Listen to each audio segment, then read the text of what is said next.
오늘 말씀의 제목은 나를 찾아가는 과정, 나를 찾아가는 과정이라는 제목으로 하나님 말씀 나누고자 합니다. 스위스의 심리학자이자 또 정신과 의사였던 한 사람이 있습니다. 칼 구스타프 융이라고 불리는 이 사람은 우리에게는 흔히 칼 융으로 많이 알려져 있죠. 프로이트와 함께 심리학과 정신분석학에 기초를 놓은 사람이다라는 평가를 받는 그런 학자입니다. 분석 심리학이라고 하는 분야를 개척하기도 했죠. 특별히 그는 이 인간의 심리 가운데에서 종교에 집착을 하고 종교성을 밝히는데 의미를 두었습니다. 그래서 같은 당시 심리학계에서 같은 학자들 사이에서도 이 융에 대해서 너는 사실 무당 아니냐, 종교인 아니냐 이런 평가를 받기도 했다고 해요. 이 칼 융은요, 사람의 심리를 분석하는데 그 특별한 심리 가운데 이 종교성, 특별히 이 신앙이라는 부분을 집단의 차원에서 설명하기 시작합니다. 개인이 홀로 떨어져 있지 않고 그 집단 무의식의 영향 속에 있다는 사실을 그는 밝혀내고 주장하기도 했죠. 다르게 표현하면요, 우리 각자는 진공 속에서 개별적으로 존재하지 않고 하나의 문화, 하나의 공동체, 하나의 사회 속에서 여러 가지 많은 그 사회적인 그물망 속에 연결되어서 살아가고 있음을 밝혀주고 보여주고 있습니다. 내가 의식하지 않아도 나는 여전히 지금 이 21세기 대한민국 사회의 영향을 받고 있고 그 영향 속에서 그 무의식 속에 종교적인 성향을 가지게 된다라는 겁니다. 그 중에서도 제 관심을 끈 내용은요, 개성화라고 부르는 이론입니다. 융은 저마다 인간은 개성화의 과정을 거쳐야 한다라고 보았거든요. 우리 흔히 MBTI 조사 많이 하죠. 너 T야, F야, 이렇게 질문 많이 하잖아요. 그 MBTI도 사실 인간을요, 특정 유형으로 파악하기 위한 목적이 아닙니다. 이 MBTI의 기본적인 그 얼개를 이 융이 만들었죠. 이 융이 이 MBTI에 대한 내용을 만든 이유는요, 이 사람은, 제가 이제 MBTI가 ISFP거든요. 너는 ISFP야 라고 규정하기 위해서 만든 게 아니고요, 인간은 여러 가지 영역에서 고른 발달을 해야 되는데 나에게 부족한 부분을 더 개발하기 위해서, 더 전체적인 그 인격적인 발달을 하기 위해서 이 MBTI 조사를 했다라고 보는 겁니다. 그런 점에서 이 개성화는 나를 찾아가는 과정이다라고 할 수도 있을 것 같아요.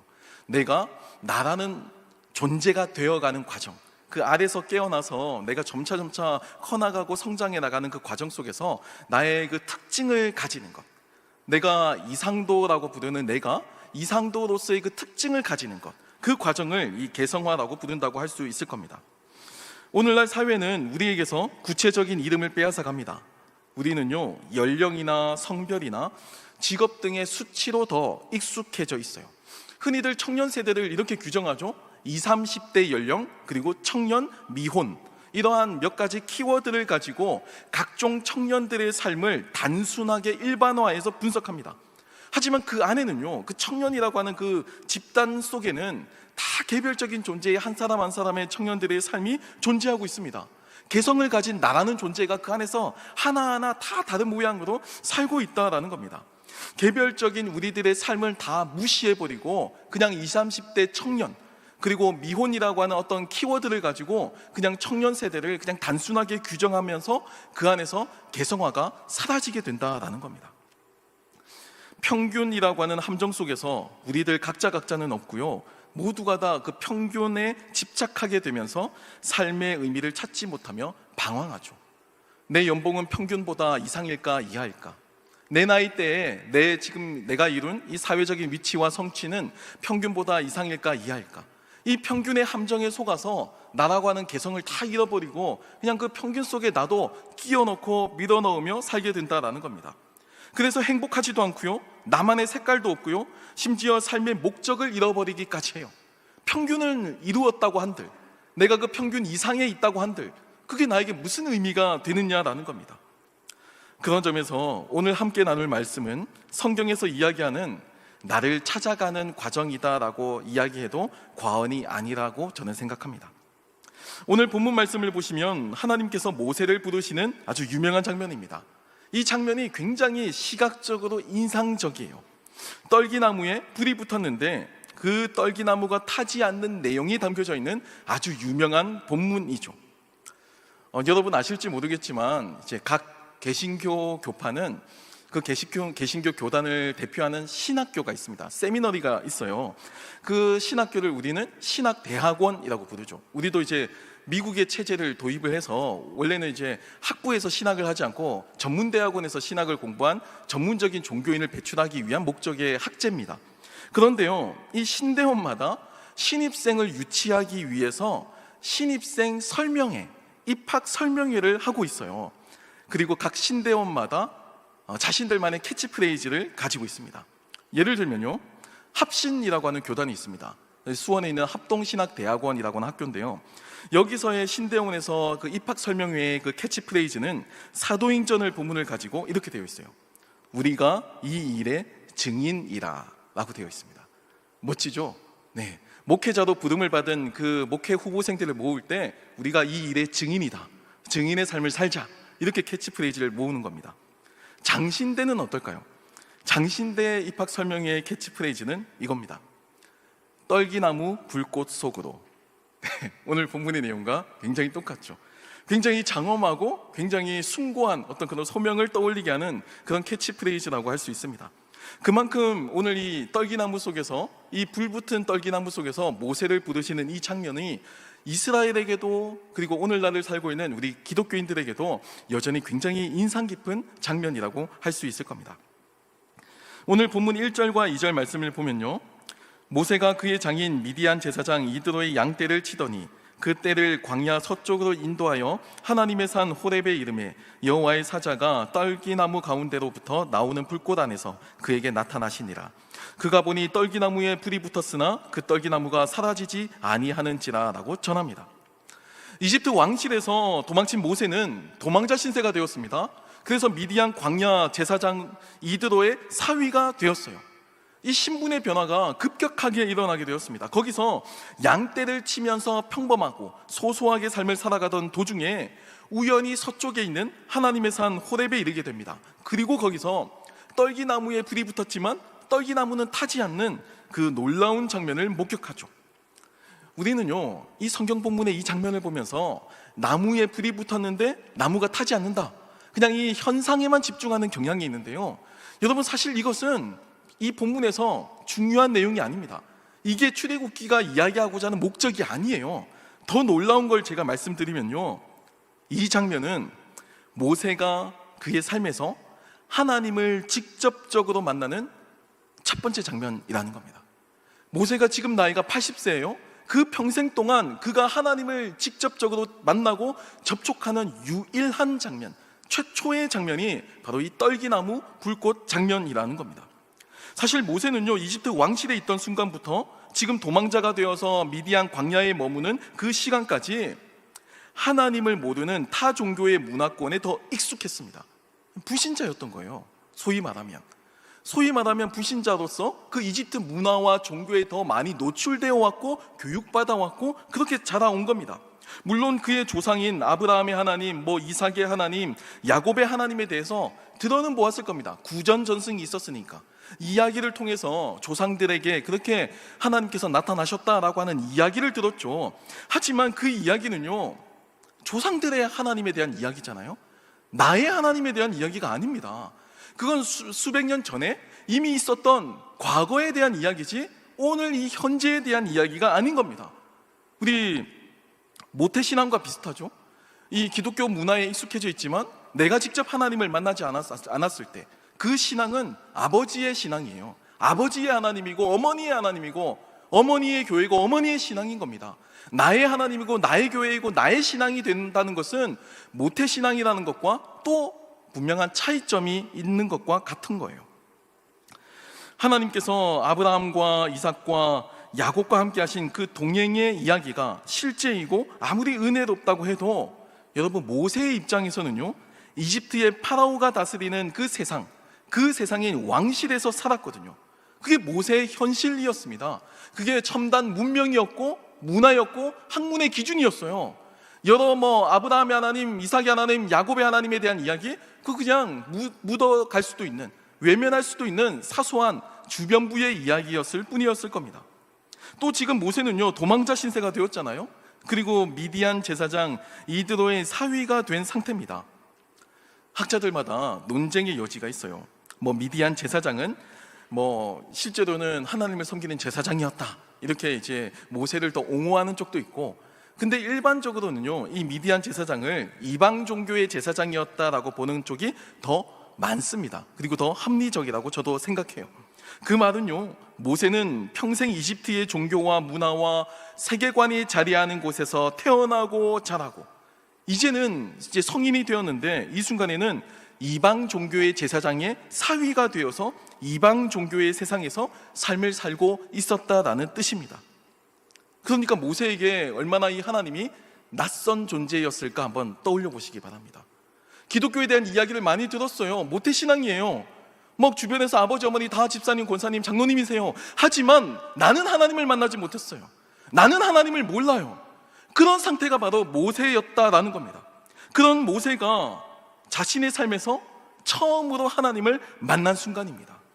얼마나 낯설고 이질적이었을지 상상도 되지 않아요. 우리는 기독교 문화에 익숙하니까 그 충격을 모릅니다.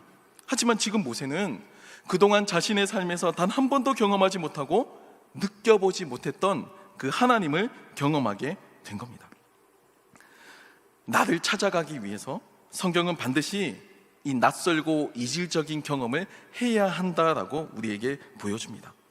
하나님을 만나야 그때부터 우리는 나를 발견할 수가 있어요. 오늘 하나님께서 모세를 부르시는 장면은 크게 두 가지로 구분할 수 있습니다. 본문 4절 말씀을 보면요, 여호와께서 그가 보려고 돌이켜 오는 것을 보신지라 하나님이 떨기나무 가운데서 그를 불러 이르시되 모세야 모세야 하시매 그가 이르되 내가 여기 있나이다 라고 기록하고 있죠. 앞서 제가 평균의 함정을 소개했습니다. 평균이라고 불리는 이 함정 속에서 개인의 이름들, 개인의 그 찬란한 그 개성들이 다 말살된 현실을 우리가 지금 살고 있다. 마치 그 4K의 그 풀 HD의 그 컬러를 가진 우리들의 삶이 무채색의 흑백의 잿빛 세상을 살고 있는 것과 같다라고 저는 생각합니다. 이게 평균의 함정이에요. 개인은 중요하지 않고요, 집단이 더 중요한 세상입니다. 우리나라의 GDP는 얼마인지, 우리나라 청년의 결혼율은 얼마인지, 출산율은 얼마인지. 근데 그 안에서 개개인의 청년들의 각자의 사정과 상황이 있어요. 물론 평균을 무시하면 안 되지만 다 평균을 따라갈 이유는 없는 겁니다. 자신에게 주신 자신만의 소명과 자신의 길이 있는 거예요. 그 길 속에서 나는 더 자녀들 더 많이 낳기도 하고, 또 어떤 사람들은 자녀들 더 조금 낳기도 하겠죠. 그 다양한 개성을 이제 다 외면하고 이 평균의 함정 속으로 이제 대체하게 된다라는 겁니다.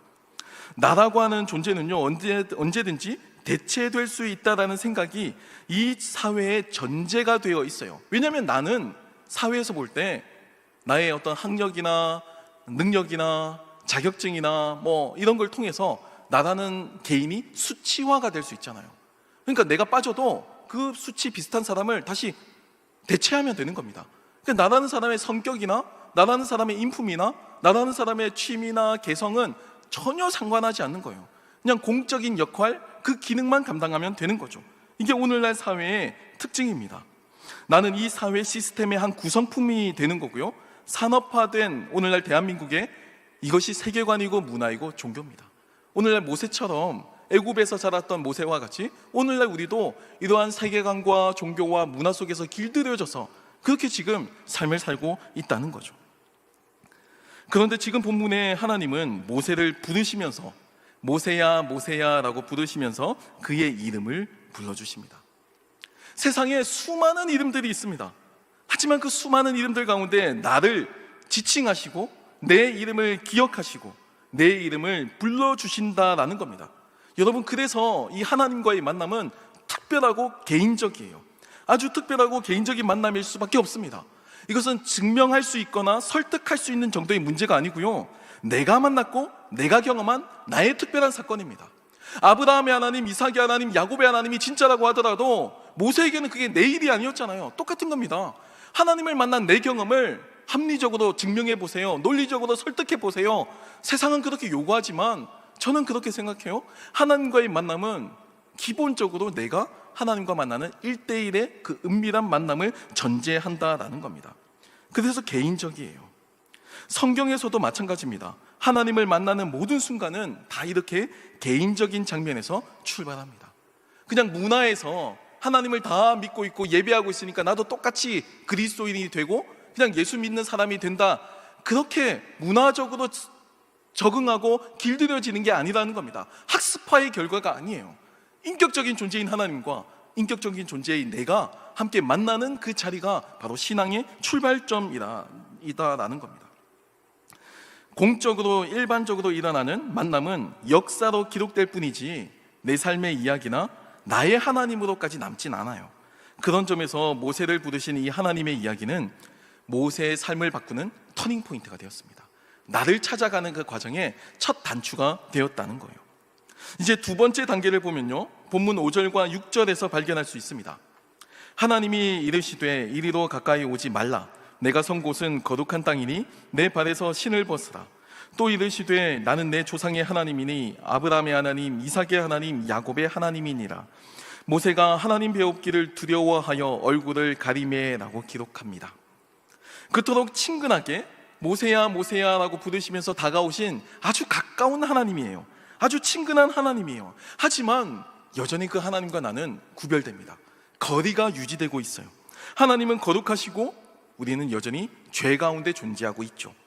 친근하게 내 이름을 불러주셨지만 가까이 갈 수는 없고요, 하나님이 계신 곳은 우리의 신을 벗어야 하는 거룩한 곳입니다. 그만큼 하나님은 존재론적으로 나와 다른 분이에요.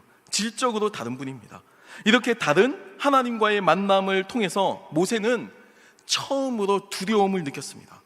이 두려움이 본능적인 두려움이죠. 우리가 나를 찾기 위해서 우리는 이 두려움을 마주해야 합니다. 내가 익숙해져 있었던 환경, 내가 진리라고 믿어왔고 내 마음이 평안한 그 일상적인 루틴을 한번 깨뜨리고 갖가지 변수가 발생하고 여러 위협들이 생겨나고 내 예측대로 되지 않는 여러 돌발적인 요소가 발견되는 이 상황 가운데 우리는 두려움을 느끼고 그 두려움 안에서, 하나님이 주시는 두려움 안에서 그 두려움을 마주할 때 우리는 나를 발견할 수 있게 되는 겁니다. 여러분 생각해 보시면 모세의 입장에서 한번 생각해 보세요.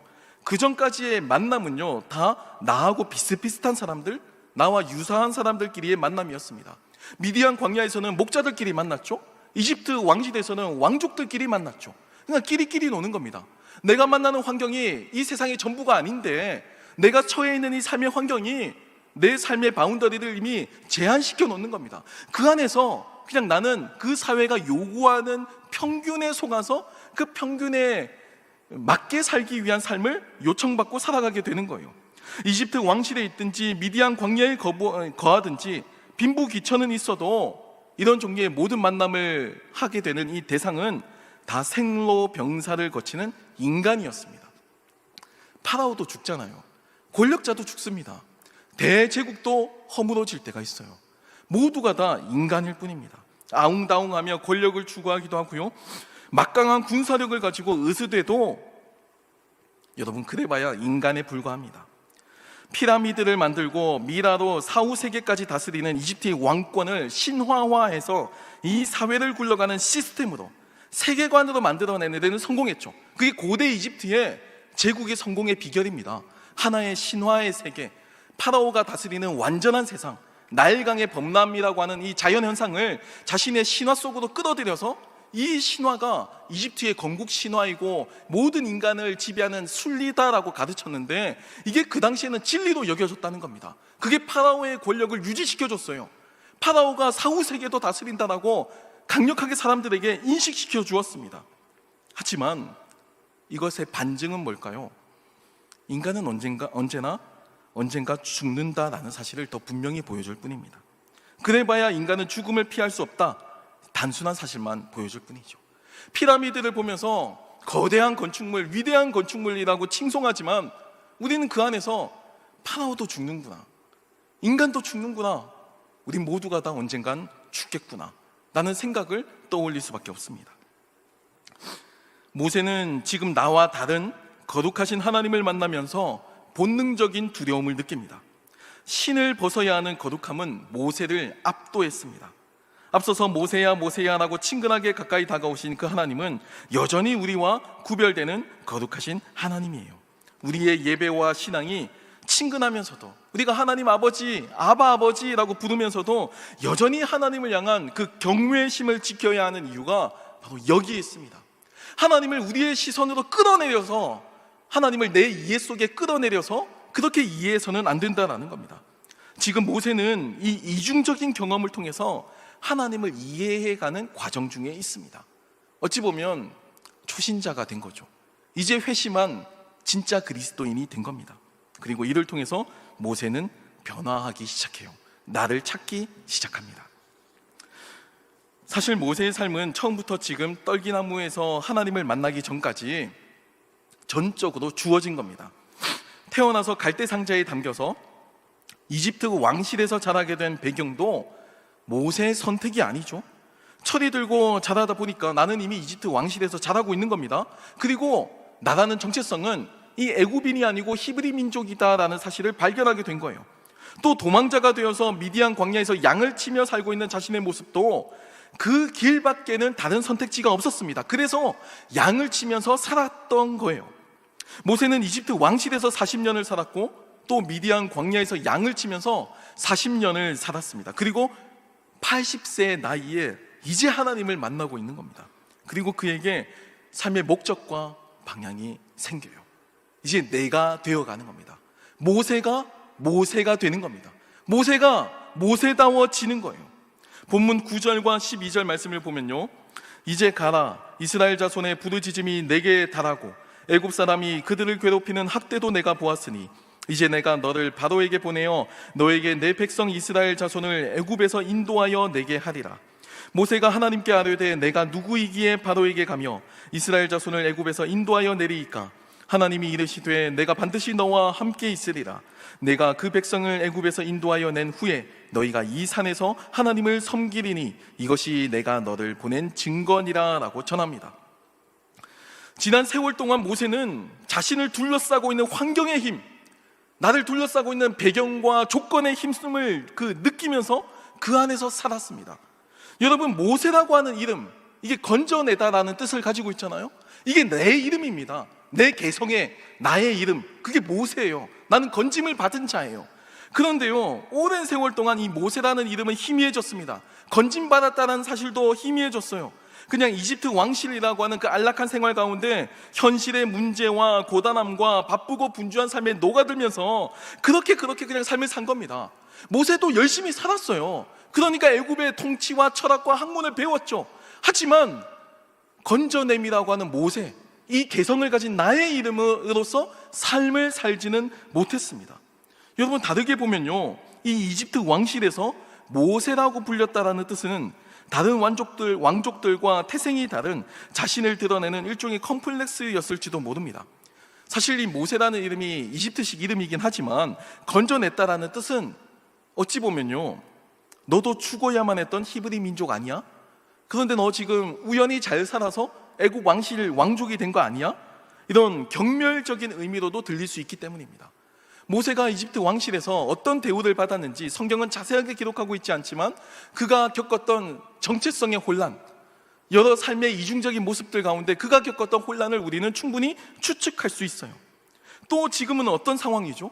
사람이 아무도 없는 미디안 광야에서 하루 종일 양을 치면서 40년을 보낸 모세입니다. 40년 광야에서 누가 그의 이름을 불러주었겠냐고요. 모세야, 누가 그 이름을 불러주었겠냐라는 겁니다. 그렇게 모세는 그냥 속절없이 지나가는 세월 속에서 자신의 이름의 의미를 잃어버리고 자신의 이름이 희미해지는 삶을 살았을 겁니다. 저와 여러분도 마찬가지죠. 삶이 너무 바쁘고 분주하다 보니까 내 이름의 의미, 내 삶의 목적, 내 삶의 방향을 반추하기보다 그냥 하루하루 급급해서 그렇게 살아가잖아요. 모세도 마찬가지예요. 하나님께서 모세를 이집트의 파라오에게 보내는 이 순간에도 모세가 지금 하나님께 뭐라고 질문하죠? 내가 누구이기에 나를 보냅니까? 질문을 합니다. 나도 내 이름의 의미를 모르겠어요. 나도 내 삶의 의미와 방향을 모르겠어요. 나도 지금 여기 왜 있는지 모르겠어요. 어쩌다 보니까 여기 와 있네요. 근데 왜 하필 납니까? 왜 하필 저죠? 그 질문을 던지고 있습니다. 나의 이름이 지워지고 잊혀지고 묻혀지는 그 시간, 여러분, 그 시간은 살아는 있지만 나는 없는 시간입니다. 나라는 존재는 실종된 시간이에요. 자신의 의지도 없고요, 이름도 없고요, 목적도 없고 방향도 없습니다. 이집트 왕실이 시키는 대로 미디안 광야에서 양을 치는 그 습관적인 삶만이 남았을 뿐입니다. 루틴이죠. 시계 태엽을 움직이는 태엽과도 같이 그냥 그렇게 바쁘고 분주하게 살지만 뭐지? 이 생각을 가지고 살아가는 겁니다. 나는 어디에서 왔고 또 어디로 가는지에 대한 질문의 답은 정작 내 이름에 담겨져 있었어요. 모세라는 이름, 건져냄을 받았다. 하지만 그 이름은 오늘 떨기나무에서 하나님을 만나기 전까지 묻히고 희미해졌습니다. 그리고 내 이름의 의미와 목적은 오직 나를 만드신 하나님만이 아신다는 것을 성경은 보여주고 있습니다. 여러분, 그래서 하나님을 만나야 우리의 삶은 분명한 목적과 방향을 가지게 된다는 겁니다. 하나님을 만나야 그 순간부터 진정한 나를 찾아가고 발견할 수 있게 된다는 거예요. 사랑하는 청년 여러분, 앞서서 분석 심리학이라고 하는 분야를 개척한 이 칼 융은 인간의 발달 과정을 개성화라고 이름을 붙였습니다. 나를 찾아가고 나를 만들어가는 과정이 인간에게는 반드시 있어야 된다는 겁니다. 아무리 내가 박사학위를 가지고 있고 내가 아주 부를 이룬 성공인이라고 할지라도 내가 여전히 나로서의 개성을 찾지 못하고 부모의 영향력 속에서 벗어나지 못해 있다면 미숙한 겁니다. 융이 볼 때는 아직 이 사람은 덜 자란 거예요. 그가 권력자라고 해도, 많은 사람들을 부리는 사람이 있어도 그럼에도 이 사람이 독립적으로 판단하지 못하고 자신의 운명과 삶을 스스로 판단하지 못한다면 그 사람은 미숙한 겁니다. 그 사람은 아직 덜 자란 거예요.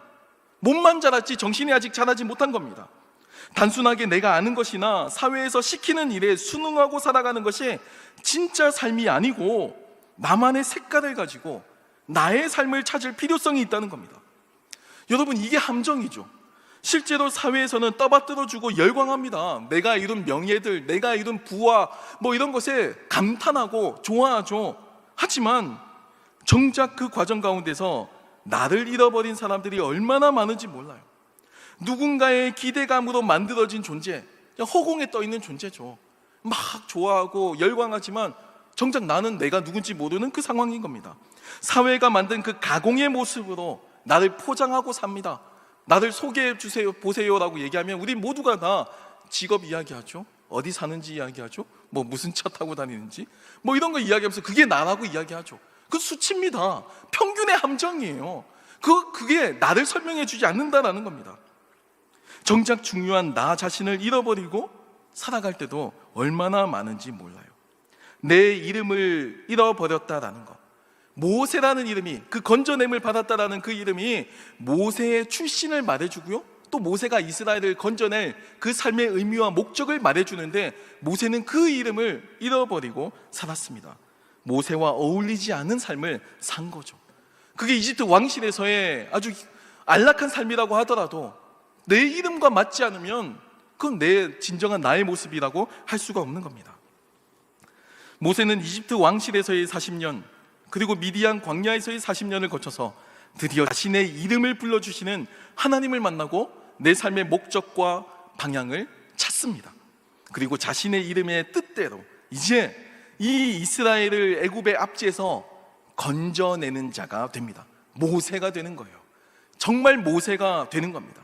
내가 있어야 할 곳, 그리고 내가 나아가야 할 방향을 찾은 겁니다. 미디안 광야가 아니고 애굽의 압제 속에 있는 이스라엘로 가서 그들을 건져내는 것, 그게 하나님의 뜻이고 모세라는 이름, 나에게 주신 하나님의 운명이라는 것, 말씀이라는 것, 소명이라는 것, 그걸 이제서 떨기나무에서 하나님을 만난 그 순간에 발견하게 된 거예요.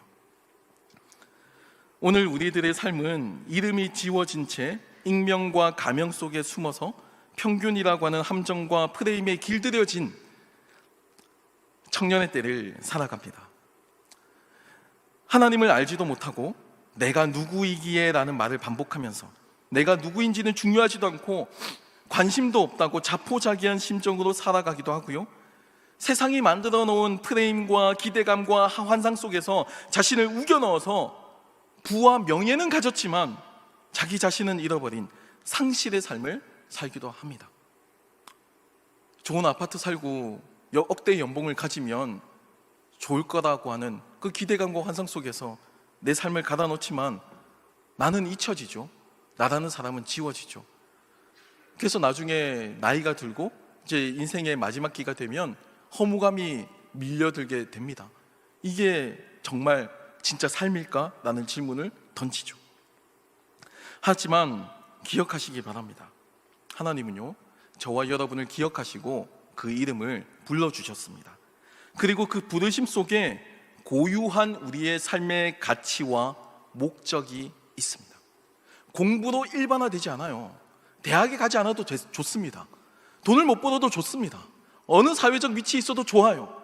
그 위치 속에서 내가 나의 이름대로, 나의 개성대로 나의 삶을 살아가면 되는 겁니다. 하나님께서 불러주신 그 위치와 목적이 있는 겁니다.